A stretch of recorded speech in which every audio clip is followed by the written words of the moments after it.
Анна, журналистка с репутацией прямолинейной и язвительной, готовилась к интервью, которое, как она надеялась, станет самым громким в ее карьере.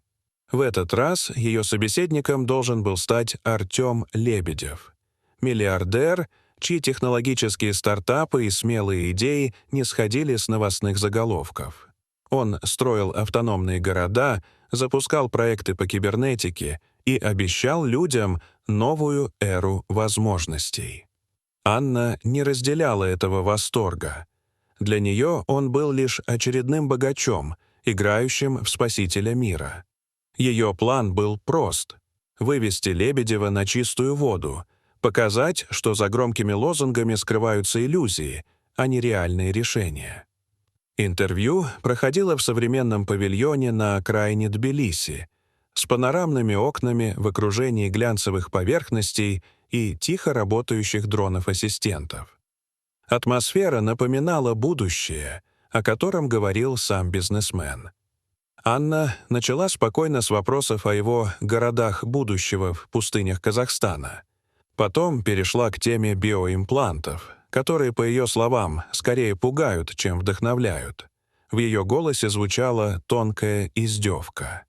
Не слишком ли дорогая игра в Бога, господин Лебедев? Зрители ждали напряженного момента. Либо он сорвется, либо начнет оправдываться, как это часто бывает в прямом эфире. Но вместо этого Артем удивил всех. Он не стал защищаться, не стал спорить. Его лицо оставалось спокойным, голос — ровным. Он лишь сказал: «Я не занимаюсь тем, чтобы угождать. Я делаю то, что считаю необходимым».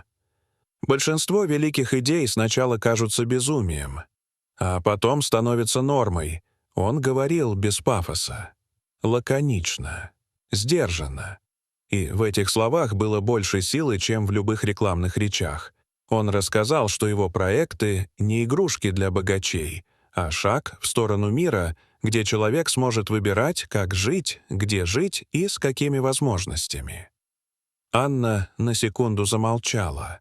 Все ее подготовленные фразы, острые замечания и саркастические вставки потеряли силу.